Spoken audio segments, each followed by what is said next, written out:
After this video lecture, students are going to be able to calculate percent composition for various compounds, as well as calculate empirical and molecular formulas. So hydrates are a compound that I want to discuss before we progress into the other components of today's lecture. So hydrates are inorganic salts that have water molecules that are part of the crystal structure and exist in specific ratios between the salt and the water molecules. Some examples that we have here, we have cobalt-6 hexahydrate. Notice it has 6 waters in that crystal structure. And this is what it looks like. Now when you dehydrate it, when you remove the 6 waters, you get cobalt-2 chloride all by itself. It's basically an anhydrous form, that's how we refer to it. And notice its visual properties are quite different, as well as some of their structural. Okay, so the way we get from our hydrate into our anhydrous solid is basically we heat that solid, and by doing that process, obviously we change some of the features of the compound. So the thing I want you guys to notice is the notation for hydrates. Okay, so basically we're going to have the inorganic salt component. We're going to have this dot, and then we're going to have a number and the H2O formula. Okay, so basically, guys, whenever you see this particular type of formula, you know that you have a hydrate.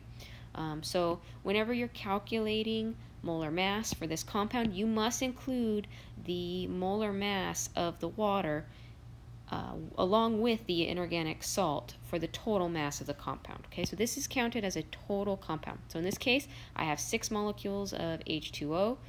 So I'm going to obviously multiply my 6 times my molar mass of water and add it to the inorganic salt. Okay, so that's a little important detail. Please make sure that you're familiar with that. Okay, so now let's go ahead and talk about percent composition. So percent composition is the mass that each element contributes to the overall mass of a compound. Okay, and the percent composition is calculated by taking the mass of the individual element that we're looking at in the compound divided by the total mass of the compound multiplied by 100. Okay, so it's kind of like a percentage on a test. The number you get right over the total possible correct times 100 will give you your percentage on your test. In that same way, percent composition can be looked at for individual compounds. So if we were to look at like an example like NaCl, we could figure out the percent of the total mass that sodium contributes to the sodium chloride compound by first finding out the mass of the sodium atoms in that particular compound, dividing by the mass of the total compound and multiplying by 100. Okay, so let's go ahead and look at the procedures associated with calculating percent composition. So we're going to look at it here for this particular example with this copper 1 sulfide compound. We're going to find the percent composition for all of the individual elements. So we have copper and we have sulfur, so we're going to have 2 percentages that we're solving for. So the first thing we're going to do is we are going to figure out the mass of copper and sulfur that is contained in the compound. Okay, so the way we look at this is that we have 2 copper, so we assume 2 moles. We multiply by the molar mass, okay, and we get the mass of copper that is found in this particular compound. We do that same process, and the subscript here is just going to be 1, so 1 mole times the molar mass of sulfur, and we get our mass of our sulfur. Okay, so now we have the masses of both of our elements that comprise the overall molecule. So now we're going to go ahead and calculate our percent compositions.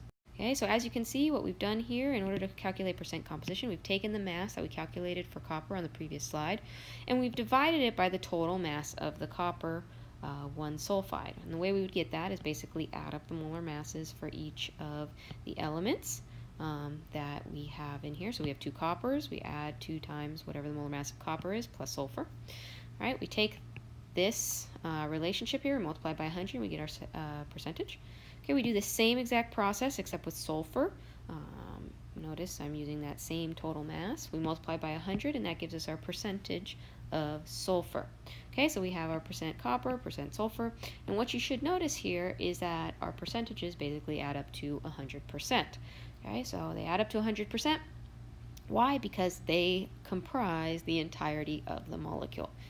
Let's go ahead and let's look at the mass percentage associated with a hydrate. So we just discussed them. We know this is a hydrate because of this formula that we see here. So we have been asked to calculate the mass percentage of water in this molecule. Okay, so this problem is actually kind of straightforward, although it may seem a little bit confusing, but we're going to look at this very simply here. Okay, so remember, the first thing we need to figure out is the mass of the items that we're looking for. In the previous example, we looked at the individual atoms, so we would have calculated like calcium, chlorine's mass, hydrogen's mass, oxygen's mass. But in this question, they're asking us what the percentage of water is. So what we're going to do is we're going to treat H2O as a single component. So we know that the molar mass of H2O is basically 18 grams per mole. Okay, and we know we have 2 moles of it. So 2 moles times 18 grams per 1 mole. Okay, is basically going to give us this 36 that we see here with respect to the mass of H2O. So we have the mass of the H2O. What we're also going to need to do is figure out the total mass of the compound. Okay, so remember, we have 2 times the 18, which is 36, plus the mass of my calcium and the mass of 2 chlorines. And when we add all those up, we get 147.02 grams. Okay, we take this relationship here, we do the division, multiply by 100, and we get our percentage of H2O. So 24.51% of the calcium chloride dihydrate is made up of water. Okay, so let's go ahead and look at empirical formula. So empirical formula is basically the smallest whole number ratio that exists for the elements that comprise a compound. And what we'll do to figure out the empirical formula, or one way to approach it, is to take the molecular formula and divide in a common denominator and basically get the reduced down subscripts and subsequent empirical formula. So in this case, 2 and 6, common denominator is going to be 2, so divide by 2, you end up with this formula. And this right here is your empirical formula for this particular compound. It's the smallest whole number ratio of those elements. So now that we kind of have an idea of what the empirical formula is relative to the molecular formula, we're going to go ahead and talk about how to find empirical formula from additional data. Okay, so I need to find the mass of each individual element. Okay, now if I'm given the compounds percentages, like the percent of calcium, the percent of chlorine, what have you, I'm going to assume that those percentages represent the number of grams. So basically I'm going to assume 100 grams, so each percentage represents, that same number of grams. Okay, so I'm going to then find the moles of each element and divide them by the molar mass. I'm then going to divide the moles that I calculated in step 2 by the smallest number that I found in step number 2, and that's going to give me my subscripts. Okay, and then when necessary, let's say I have a number that's not a whole number, so I have like 2.5. I'm going to multiply all of my subscripts through by 2. Or if I have 2.25, I'm going to multiply everything through by 4 so that I can get whole numbers. Okay, so we're going to go ahead and look at this. Okay, so in this problem, we've been told to find the empirical formula for a sample of 25.9% nitrogen and 74.1% oxygen. Okay, so in this case, they've given us percentage, so what we're going to assume is that these percentages, okay, are masses, so 25.9 grams and 74.1 grams. Okay, we're going to take those values, okay, and then we are going to do the second step. We are going to divide by the molar mass of those elements. Okay, so the molar mass of nitrogen is 14, molar mass of oxygen is about 16. We divide and we get 1.85 and 4.63 individually. Okay, now the smallest of these two answers is the 1.85, so the 1.85 is going to be divided into both of our answers. Okay, and when we do that, we end up with these two values. Now these values are your subscripts. Okay, so I would have N1 O2.5. Okay, but the reality of it is that we know that we cannot have those types of subscripts. They have to be whole numbers. Okay, so in order to go from this formula, we need to get rid of the 2.5. So what we're going to do is we're going to multiply both of our subscripts by a value that will get rid of the 2.5. So we're going to multiply by 2. Okay, if I multiply this and this by 2, I end up with this formula down here, which is in fact my empirical formula for this particular compound. Okay, so now we're going to go ahead and look at the steps to find molecular formula. Now the first things first is you guys are going to find empirical formula. We know how to find the empirical formula.